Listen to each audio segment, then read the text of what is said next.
இயேசுக்குட்பட்டவர்களாக இருந்து மாம்சத்தின்படி நடவாமல் ஆவியின்படியே நடக்கிறவர்களுக்கு ஆக்கினை தீர்ப்பு இல்லை.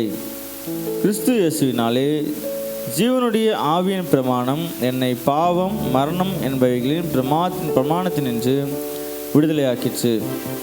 அது எப்படியெனில், மாம்சத்தினாலே பலவீனமாயிருந்த நியாயப்பிரமாணம் செய்யக்கூடாததை தேவனே செய்யும்படிக்கு தம்முடைய குமாரனை பாவ மாம்சத்தின் சாயலாகவும் பாவத்தை போக்கும் பலியாகவும் அனுப்பி மாம்சத்திலே பாவத்தை ஆக்கினைக்குள்ளாக தீர்த்தார். மாம்சத்தின்படி நடவாமல் ஆவியின்படி நடக்கிற நம்மிடத்தில் நியாயப்பிரமாணத்தின் நீதி நிறைவேறும்படிக்கே அப்படி செய்தார். அன்றியும் மாம்சத்தின்படி நடக்கிறவர்கள் மாம்சத்துக்குரியவைகளை சிந்திக்கிறார்கள், ஆவியின்படி நடக்கிறவர்கள் ஆவிக்குரியவைகளை சிந்திக்கிறார்கள். மாம்ச சிந்தை மரணம், ஆவின் சிந்தையோ ஜீவனும் சமாதானமாம். எப்படி என்றால், தேவனுக்கு விரோதமான பகை அது தேவனுடைய நியாயப்பிரமாணத்துக்கு கீழ்ப்படிய கூடாமலும் இருக்கிறது. மாம்சத்துக்குட்பட்டவர்கள் தேவனுக்கு பிரியமாக இருக்க மாட்டார்கள். தேவனுடைய ஆவி உங்களில் வாசமாக இருந்தால் நீங்கள் மாம்சத்துக்குட்பட்டவர்களாக இராமல் ஆவிக்குட்பட்டவர்களாக இருப்பீர்கள். கிறிஸ்துவின் ஆவி இல்லாதவன் அவருடையவன் அல்ல.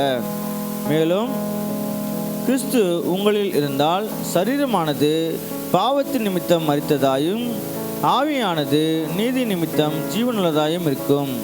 அன்றியும் இயேசுவை மரித்தோரிலிருந்து எழுப்பினருடைய ஆவி உங்களில் வாசமாயிருந்தால் கிறிஸ்துவை மரித்தோரிலிருந்து எழுப்பினவர் உங்களில் வாசமாயிருக்கிற தம்முடைய ஆவியினாலே சாவுக்கு ஏதுவான உங்கள் சரீரங்களையும் உயிர்ப்பிப்பார்.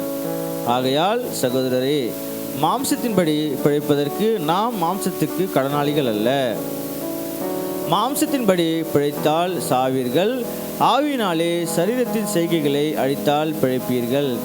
மேலும் எவர்களை தேவனுடைய ஆவியினாலே நடத்தப்படுகிறார்களோ அவர்கள் தேவனுடைய புத்திரராய் இருக்கிறார்கள்.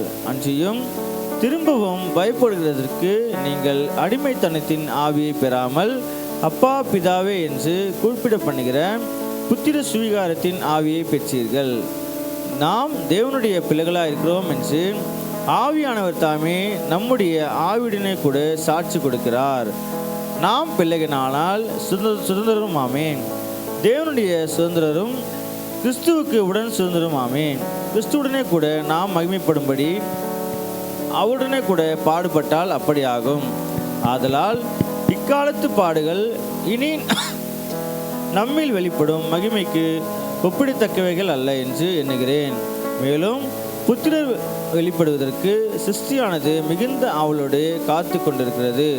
அது ஏனென்றால் சிருஷ்டியானது அழிவுக்குரிய அடிமைத்தனத்தினின்று விடுதலையாக்கப்பட்டு தேவனுடைய பிள்ளைகளுக்குரிய மகிமையான சுயாதீனத்தை பெற்றுக்கொள்ளும் என்கிற நம்பிக்கையோடு அந்த சிருஷ்டியானது சுய இஷ்டத்தினாலே அல்ல, கீழ்ப்படுத்தினவராலேயே மாயைக்கு கீழ்ப்பட்டிருக்கிறது.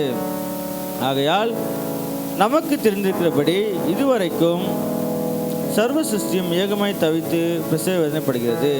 தம்முடைய குமாரன் அநேக சகோதரருக்குள்ளே முதற் பேரானவராக இருக்கும் பொருட்டு தேவன் எவர்களை முன்னறிந்தாரோ அவர்களை தமது குமாரனுடைய சாயலுக்கு ஒப்பாயிருப்பதற்கு முன்குறித்திருக்கிறார்.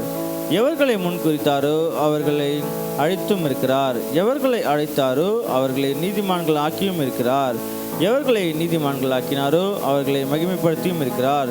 தம்முடைய சொந்த குமாரன் என்றும் பாராமல் நம் எல்லாருக்காகவும் அவர் ஒப்பு கொடுத்தவர் அவரோட கூட மற்ற எல்லாவற்றையும் நமக்கு அருளாதிருப்பது எப்படி?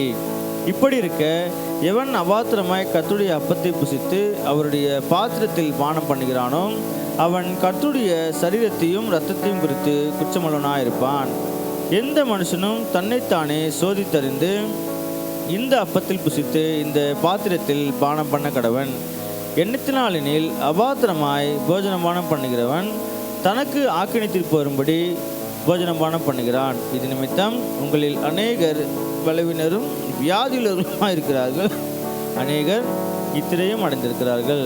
நம்மை நாமே நிதானித்திருந்தால் நாம் நியாயத்திற்கப்படும். நாம் நியாயத்திற்கப்படும் போது உலகத்தோடு ஆக்கினைக்குள்ளாக தீர்க்கப்படாதபடிக்கு கர்த்தராலே சிட்சிக்கப்படுகிறோம். ஆமேன்.